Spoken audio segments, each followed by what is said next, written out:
정숙희의 손가락이 강백호의 손목을 파고드는 순간 백호는 온몸의 피가 한꺼번에 멈추는 느낌을 받았습니다. 평소의 정숙희가 아니었어요. 5세 아이처럼 맑고 흐릿하던 그 눈에 30년 동안 바닥 깊이 가라앉아 있던 무언가가 수면 위로 솟구쳐 오르고 있었습니다. 입술이 파르르 떨리더니 목구멍 깊은 곳에서 짜낸 것처럼 한 문장이 흘러나왔어요. 채화영이 훔쳤어. 우리 토끼를. 구독과 좋아요 눌러주시면 그 충격적인 이야기 지금 바로 시작합니다. 강백호는 반사적으로 숨을 참았습니다. 심장이 먼저 반응했어요. 변호사로 수십 건의 사건을 다뤄온 강백호였지만 지금 이 순간처럼 온몸이 얼어붙은 적은 없었어요. 목소리를 억누르며 물었습니다. 어머님, 지금 하신 말씀 다시 한 번만, 딱 한 번만 해주실 수 있어요? 그 말이 끝나기가 무섭게 정숙희의 눈빛이 더 선명하게 변했습니다. 더 이상 5세 아이의 눈이 아니었어요. 30년을 버텨온 어머니의 눈이었습니다. 남자들이 쫓아왔어. 태안별장이었어. 절벽으로 뛰었어. 가짜 아기 포대기를 들고. 강백호는 그 자리에서 단 한 발짝도 움직이지 못했습니다. 태안, 별장, 가짜 포대기, 절벽. 단어 하나하나가 머릿속에서 퍼즐처럼 맞춰지기 시작하는 동안 정숙희의 눈에서 기억의 문이 열렸다가 다시 닫히는 것처럼 초점이 흔들렸어요. 정숙희는 마지막 힘을 쥐어짜내듯 말했습니다. 동석 씨를 만나야 해. 동석 씨한테 말해야 해. 그 이름이 나오는 순간 강백호 등에 소름이 쫙 돋았습니다. 마동석. 드림그룹 마대창 회장의 아들이자 수십 년 전 의문 속에 실종된 남자. 그 이름이 정숙희 입에서 흘러나오다니요. 그런데 다음 순간 정숙희가 가슴을 움켜쥐더니 그대로 무너졌습니다. 강백호가 간신히 받아 안았는데 이마에는 이미 핏방울이 맺혀 있었어요. 의식이 가물가물한 상태에서도 정숙희의 손은 백호의 옷깃을 절대 놓지 않았습니다. 입에서는 같은 말이 새어나왔어요. 토끼가 아파. 장미를 불러. 장미는 왜 안 와? 119를 누르는 강백호의 손이 떨렸습니다. 그런데 그 떨림은 두려움이 아니라 분노였어요. 사실 이 모든 게 갑자기 터진 게 아니었거든요. 정숙희는 며칠 전부터 이미 이상했습니다. 밤낮을 가리지 않고 거실에 앉아 낡은 오키토끼 인형을 가슴에 끌어안고 토끼가 아파 장미를 불러 장미는 왜 안 와? 를 쉴 새 없이 되풀이했는데요. 오태숙은 그 소리가 지긋지긋하다는 듯 눈을 흘겼고 오태평은 엄마 손만 꼭 쥐고 달래기 바빴었어요. 그 반복이 실은 30년 동안 단단히 봉인돼 있던 기억의 문이 조금씩 삐걱거리며 열리는 소리였다는 걸 그때는 아무도 몰랐습니다. 구급차가 달려오는 동안 강백호는 오태평에게 전화를 걸었습니다. 오태평은 받자마자 숨부터 내쉬더니 엄마가 또 장미 찾아? 라고 물었는데요. 강백호는 흔들리지 않는 목소리로 말했어요. 태평아, 어머님 기억이 돌아온 것 같아. 태안별장, 가짜 아기 포대기, 절벽. 그리고 동석이라는 이름을 말씀하셨어. 전화 너머 오태평의 숨소리가 뚝 끊겼습니다. 그리고 침묵이 흘렀어요. 강백호는 그 침묵이 무엇을 의미하는지 너무나 잘 알았습니다. 오태평이 무언가를 알고 있다는 뜻이었으니까요. 강백호 귓가에는 며칠 전부터 들어온 소문들이 겹쳐졌어요. 드림호텔 카페 직원 2명이 잇따라 사고를 당했다는 얘기. 마서린 실장이 교통사고로 입원했다는 얘기. 따로 보면 별개의 사건이지만 정숙희가 토끼라고 부르는 존재가 살아있는 사람이라는 전제 아래 세 가지를 한 줄로 세우면 결론은 하나밖에 나오지 않았습니다. 오장미의 사고는 우연이 아니다. 그리고 그 모든 것의 시작점에는 채화영이 있다. 구급대원들이 정숙희를 들것에 실어나가는 걸 지켜보며 강백호는 조용히 이를 악물었습니다. 지금 자신이 얼마나 위험한 판으로 발을 들여놓고 있는지 모르지 않았어요. 하지만 멈출 수가 없었습니다. 정숙희의 그 눈빛, 단 몇 초간 살아났던 그 눈빛이 눈앞에서 떠나질 않았거든요. 그 눈빛은 거짓말을 하지 않았습니다. 그리고 강백호는 그 진실을 반드시 세상 밖으로 끄집어낼 작정이었어요. 강백호가 사고 현장 주변을 직접 발로 밟기 시작한 건 그날 저녁부터였습니다. 변호사 특유의 냉정함으로 신호등 위치, CCTV 방향, 블랙박스 사각지대를 하나씩 체크했어요. 그리고 근처 상점 주인을 찾아가 사고 당시 상황을 캐물었습니다. 처음엔 경계하던 주인이 변호사라는 말에 입을 열었어요. 트럭이 사람을 피하지 않았어요. 정상이라면 당연히 피했어야 했는데 그냥 들이받았거든요. 그게 이상하다 싶었어요. 강백호는 그 이상하다는 한마디에 온몸이 당겨지는 걸 느꼈습니다. 사고 직후 가장 먼저 현장에 온 게 누구였어요? 주인은 잠시 고민하다가 말했어요. 119가 왔는데. 도착하기 전에 검은색 세단 한 대가 미리 길가에 서 있었어요. 번호는 기억 못하겠고요. 강백호는 현장을 한 바퀴 더 돌았습니다. 그리고 확신했어요. 이 사고는 우연으로 포장됐지만 누군가가 치밀하게 설계하고 흔적까지 지워놓은 범행이라고요. 교통사고 담당 수사관에게 연락했지만 단호하게 거절당했습니다. 강백호는 오히려 더 차갑게 마음을 굳혔어요. 공식 창구가 막히면 바깥에서 판을 짜면 된다. 그리고 그 순간 머릿속에서 한 얼굴이 선명하게 떠올랐어요. 드림호텔 리뉴얼 파티에서 잠깐 스쳐 지나갔던 마서린의 얼굴. 강백호는 오장미의 사진을 꺼내 마서린의 인터뷰 사진들과 나란히 늘어놓았습니다. 처음엔 많이 닮았다고만 생각했는데 확대하면 할수록 말이 안 될 정도로 똑같아 보였어요. 눈꼬리의 각도, 턱선의 곡선, 인중의 길이, 볼의 굴곡까지. 강백호는 스스로에게 물었습니다. 세상에 이런 우연이 존재할 수 있어? 형 강준호에게 전화를 걸었습니다. 강준호는 또 오장미 씨 일이냐, 너무 깊이 들어가는 거 아니냐며 잔소리를 늘어놓았는데요. 강백호는 말 대신 사진 한 장을 전송했어요. 오장미의 얼굴이었습니다. 그리고 기다렸습니다. 전화 너머 강준호가 사진을 확인하는 순간 숨소리가 완전히 끊겼어요. 강준호 머릿속에서도 자동으로 같은 이름이 튀어나왔던 거예요. 마서린. 강준호는 낮고 조심스럽게 물었습니다. 이 사진 어디서 났어? 강백호는 단호했어요. 형, 봤지?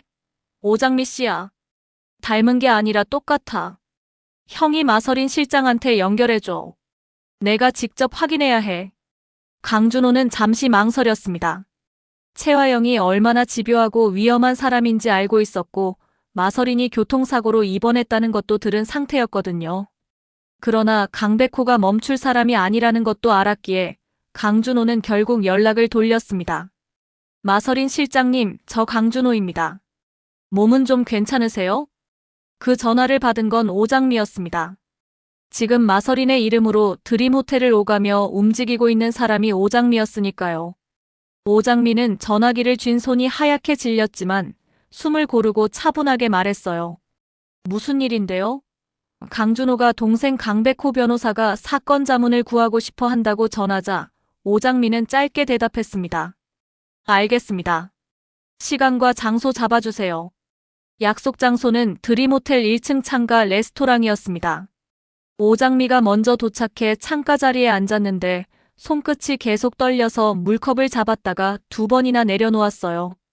메뉴판을 폈지만 글자가 하나도 눈에 들어오지 않았습니다. 머릿속엔 오직 2가지만 있었어요. 채화영. 그리고 지금 병원 침대에 누워있는 마서린. 그때 문이 열리고 강백호가 들어왔습니다. 강백호가 오장미를 발견하는 순간 두 사람의 눈빛이 동시에 한 점으로 굳어버렸어요. 침묵이 몇 초간 흘렀습니다. 오장미는 마서린으로 끝까지 밀어붙일 수도 있었어요. 하지만 오장미는 그렇게 하지 않았습니다. 자리에서 반쯤 일어나며 먼저 말했거든요. 백호 씨, 저 장미예요. 강백호는 의자에 앉지도 못하고 서서 손만 꽉 쥔 채로 물었습니다. 그럼 지금 병원에 누워있는 사람이. 오장미는 고개를 끄덕이고 입술을 꽉 깨물었다가 천천히 풀었어요. 마서린이에요. 제가 제안했어요. 하루만 서로 바꿔서 살아보자고요. 채화영이 저를 노릴 줄은 몰랐어요. 그런데 다음날 아침 트럭이 왔어요. 서린이를 저인 줄 알고요. 말끝이 조각조각 떨렸고 오장미는 그 떨림을 삼키느라 눈을 감았습니다. 자신의 한마디가 쌍둥이 동생을 병원 침대에 눕혔다는 사실이 하루에도 수십 번씩 가슴을 파고들었을 테니까요. 강백호는 그 눈빛에서 후회를 받습니다. 묻고 싶은 것들이 산더미처럼 쌓여 있었지만 그 눈빛 앞에서는 전부 삼킬 수밖에 없었어요. 강백호는 감정을 뒤로 밀어두고 변호사의 눈으로 상황을 정리하기 시작했습니다. 오장미 씨, 지금 가장 위험한 건 바로 장미 씨예요. 최화영은 예리한 사람이에요. 마서린이 아닌 표정이 단 한 번이라도 새어나오면 그 사람은 바로 알아챕니다. 오장미는 손가락을 꽉 쥐었어요. 그리고 억지로 목소리를 눌러가며 말했습니다. 제가 더 잘해야죠. 그런데 목소리가 갈라졌습니다. 강백호는 그 갈라짐을 듣고도 흔들리지 않으려 했어요. 지금 이 순간만큼은 위로보다 계획이 먼저였으니까요. 조심스럽게 강준호 이야기를 꺼냈습니다. 형은 이 상황을 어디까지 알아요? 오장미는 잠깐 머뭇거렸다가 답했어요. 저를 마서린으로만 알고 연락해온 거예요. 자세한 건 모르고 있어요. 강백호는 속으로 안도했습니다. 강준호까지 알게 되면 판이 훨씬 복잡해질 테니까요. 그리고 오장미에게 약속을 받아냈습니다. 혼자 절대 움직이지 마요. 어디 가면 저한테 먼저 알려요. 누가 연락해도 바로 대답하지 말고 반드시 시간을 버세요. 오장미는 억지로 웃으며 알겠어요라고 답했지만 입술이 파랗게 질려 있었어요. 그러면서 조심스럽게 한 가지를 더 털어놓았습니다. 서린이가 최화영이 아빠를 죽인 증거를 갖고 있다고 했어요. 아직 찾지 못했는데요. 강백호는 눈을 들어 오장미를 정면으로 봤습니다. 증거가 없으면 말은 칼이 아니라 거짓말이 돼요. 지금은 사실부터 차근차근 모아야 해요. 제가 바깥에서 사고 기록, 병원 기록, 태안 별장까지 전부 뒤질게요. 오장미가 레스토랑을 나서며 엘리베이터 거울에 비친 자기 얼굴을 봤습니다. 속으로 중얼거렸어요. 이 얼굴이 누군가한테는 마서린이고 누군가한테는 오장미야. 그 혼란이 이 세상 무엇보다 무서웠습니다. 바로 그 시각 마대창 회장 저택에서는 전혀 다른 폭풍이 몰아치고 있었습니다. 염산월이 서린 방에서 무심코 집어온 고급 립스틱 뚜껑을 열었는데 안에서 작은 USB 하나가 툭 하고 바닥으로 떨어진 거예요. 염산월의 손이 벌벌 떨렸습니다. 딸 진홍주를 급히 불렀어요. 진홍주가 노트북에 USB를 꽂고 파일을 열어보는 순간 진홍주의 얼굴이 싸늘하게 굳어버렸어요. 아무 말도 못하고 화면만 뚫어져라 바라보는 진홍주를 보며 염산월은 말을 듣기도 전에 온몸이 굳어버렸습니다. 홍주야, 이게 뭐야? 사람 죽는 거야? 진홍주는 대답하지 않았어요. 파일 이름들을 한 번 더 천천히 훑으며 눈이 흔들렸고 그 흔들림만 보고도 염산월은 알았습니다. 이건 그냥 USB가 아니라는 걸요. 염산월은 다급하게 말했습니다. 내가 그냥 갖고 있을게, 아무도 모르게. 진홍주는 단호하게 고개를 저었어요. 엄마는 그게 안 돼. 엄마는 불안하면 말을 해. 그리고 그 말은 꼭 최화영 귀에 들어가잖아. 염산월은 입술을 빼죽 내밀며 인정했습니다. 하긴, 내가 실수를 많이 하지. 진홍주는 낮게 말했어요. 내가 갖고 있을게. 엄마는 모르는 척만 해. 그리고 속으로 중얼거렸습니다. 최화영, 이제 내가 잡을 차례야. 진홍주는 혼자 움직이기로 했습니다. 마서린 이름으로 드림호텔 로비를 오가는 오장미를 뒤따라가 정면으로 불러세웠어요. 그리고 눈 하나 깜짝하지 않고 물었습니다. 너 누구야? 오장미는 순간 목이 잠겼지만 바로 웃으며 넘기려 했어요. 누구긴 마서린이지. 진홍주는 고개를 저었습니다. 나는 병원에 가서 직접 확인할 수도 있어. 솔직히 말해. 그리고 나는 최화영 편 아니야. 오장미는 진홍주의 눈빛에서 저기가 아닌 다른 무언가를 읽었습니다. 날카롭고 냉정하지만 그 안에 최화영을 향한 분노가 가득 차 있었어요. 오장미는 결국 낮게 털어놓았어요. 나 마서린 아니야. 서린이의 쌍둥이 언니 오장미야. 제발 최화영한테는 말하지 마. 그 사람 귀에 들어가면 다음엔 진짜로 끝이야. 진홍주는 그 순간 입가가 스르르 올라갔습니다. 속으로 확신했어요. 드디어 칼이 내 손에 들어왔다. 진홍주는 오장미에게 USB 이야기를 꺼냈고 오장미는 눈이 커졌습니다. 이게 진짜라면 최화영은 끝이야. 같이 잡자. 오장미는 바로 대답하지 못했어요. 진홍주를 완전히 믿을 수는 없었지만 증거라는 단어 앞에서 멈추지 않을 수가 없었습니다. 조건을 걸었어요. 비밀은 우리 둘만이야. 너희 엄마도 다른 누구도 몰라야 해. 진홍주는 고개를 끄덕이면서도 속으로는 다른 계산을 굴렸습니다. 오장미를 쥐고 있으면 채화영을 밀어낼 명분이 생긴다. 두 사람의 동맹은 서로 다른 목적을 품은 채로 조용히 체결됐습니다. 그 균열은 언제 터질지 아직은 아무도 몰랐어요. 그날 밤 채화영은 잠을 이루지 못했습니다. 이강혁에게 전화를 걸었어요. 병원 쪽에 이상한 움직임 없지? 이강혁이 아직은 없습니다라고 답했는데 그 대답이 오히려 채화영을 더 예민하게 만들었습니다. 아직이라는 말 속에는 언제든 생길 수도 있다는 뜻이 담겨 있었으니까요. 채화영은 속으로 뇌까렸어요. 누가 내 판을 건드리고 있어. 반드시 찾아낼 거야. 해시태그 오장미가 마대창 회장 집무실 문고리를 잡는 순간 손이 너무 떨려서 한 번 놓쳤습니다. 다시 잡고 문을 밀었어요. 마대창은 오장미를 보자 설이나라고 부르며 안색부터 살폈습니다. 그 호칭에 오장미 가슴이 두 동강 나는 것 같았지만 숨을 깊게 들이마시고 지금까지 벌어진 일들을 처음부터 끝까지 쏟아냈어요. 오복길, 채화영, 쌍둥이, 하루 바꿔 살기, 트럭, 병원에 누워있는 마서린까지. 마대창은 처음엔 믿지 못해 어이없다는 듯 웃었습니다. 그런데 오장미가 날짜와 장소를 구체적으로 말하기 시작하자 마대창의 얼굴이 조금씩 그리고 돌이킬 수 없이 무너지기 시작했어요. 마대창은 결국 책상을 두 손으로 내리치며 폭발했습니다. 채화영, 그년이. 목소리가 방 전체를 울렸고 오장미는 눈을 꼭 감았다가 천천히 떴습니다. 마대창은 분노 속에서도 오장미를 가까이 끌어당겼어요. 처음에는 우리 손녀라고 했다가 멈추더니 이내 낮고 무거운 목소리로 고쳐 말했습니다. 우리 장미. 그동안 얼마나 고생이 많았니? 이 할아비가 정말 미안하다. 오장미는 그 말에 숨이 터지듯 눈물이 쏟아졌어요. 울면서도 마지막 힘을 쥐어짜 말했습니다. 회장님, 아직 확실한 증거가 모두 모이지 않았어요. 채화영이 알아채기 전에 서둘러야 해요. 마대창은 오장미에게서 한 발 물러나더니 눈을 부릅뜨고 비서를 호출했습니다. 채화영이 어디서 아이를 낳았는지, 병원 기록이 남아있는지, 30년 전 태안별장과 연결되는 흔적이 있는지 찾을 수 있는 건 전부 찾아오라고요. 같은 시각 오장미는 강백호에게 전화를 받았습니다. 우리 엄마 괜찮아요? 오장미의 목소리는 이미 울기 직전이었어요. 강백호는 차분하게 전했습니다. 지금 병원에 계세요. 잠깐 기억이 돌아오셨는데 태안별장 이야기를 하셨어요. 오장미는 한동안 말이 없다가 결심한 듯 말했어요. 마대창 회장님께 오늘 다 말씀드릴게요. 더 이상 미루면 안 되겠어요. 그날 밤 마대창의 비서가 태안별장 관련 자료를 가져왔습니다. 별장 출입 기록과 수십 년 전 관리인의 오래된 진술서까지요. 비서는 조심스럽게 말했어요.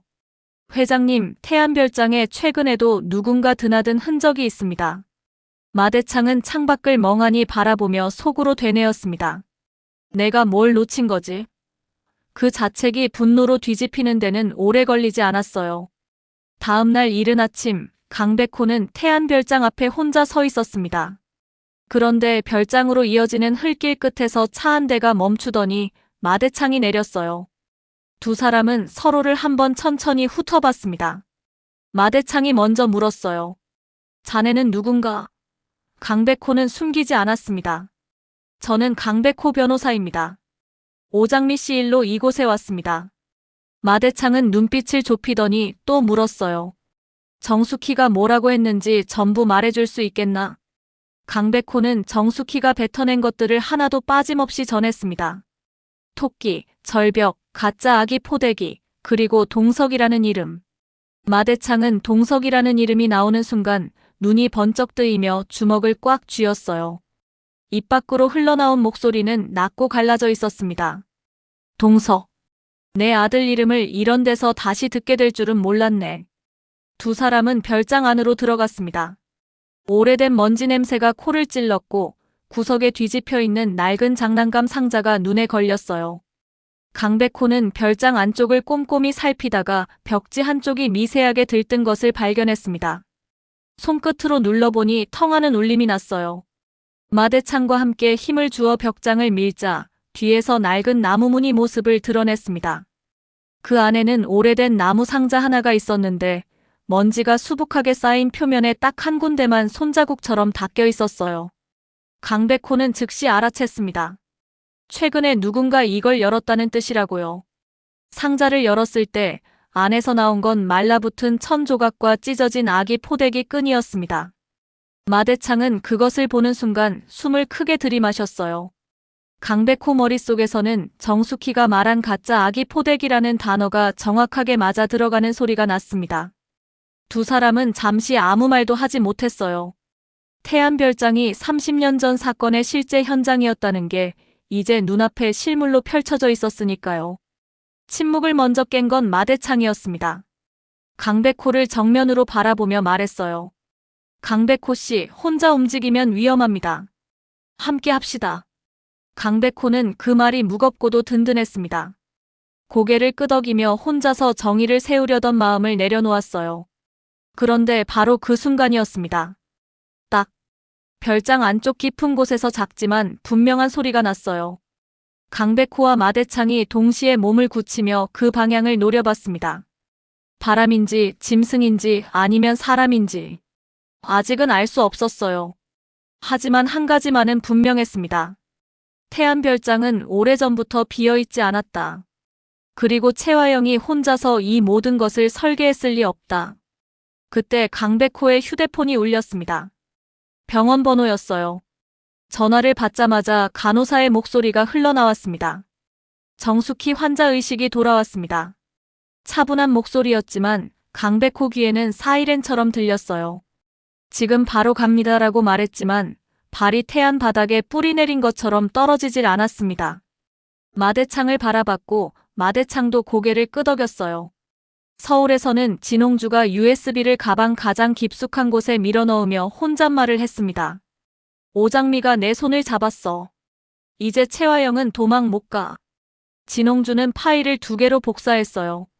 하나는 절대 꺼내지 않을 곳에, 하나는 언제든 협박 카드로 꺼낼 수 있는 곳에요.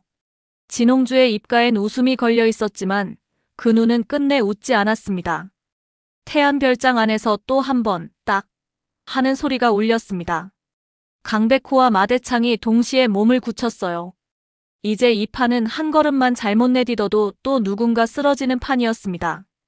채화영이 설계한 30년짜리 거짓의 성벽에 균열이 생기기 시작했어요. 그 균열을 통해 진실이 조금씩, 그러나 가장 위험한 방식으로 스며들고 있었습니다. 정숙희가 30년 만에 토해낸 2글자, 태안이 강백호의 가슴을 칼처럼 긁고 지나갔어요. 이제는 늦지 않게 살아있는 사람부터 지켜야 했습니다. 강백호는 이를 악물었습니다. 그리고 별장 문을 밀며 한마디를 내뱉었어요. 채화영, 이번엔 내가 숨을 곳이 없어. 여러분, 태안별장 안에서 들려온 그 소리의 정체는 과연 무엇일까요? 정숙희의 기억이 완전히 돌아오는 날, 채화영의 30년 비밀은 어떻게 무너질까요?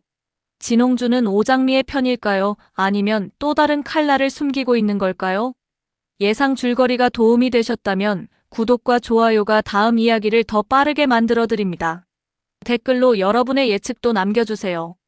다음 편에서 더 강렬하게 찾아올게요.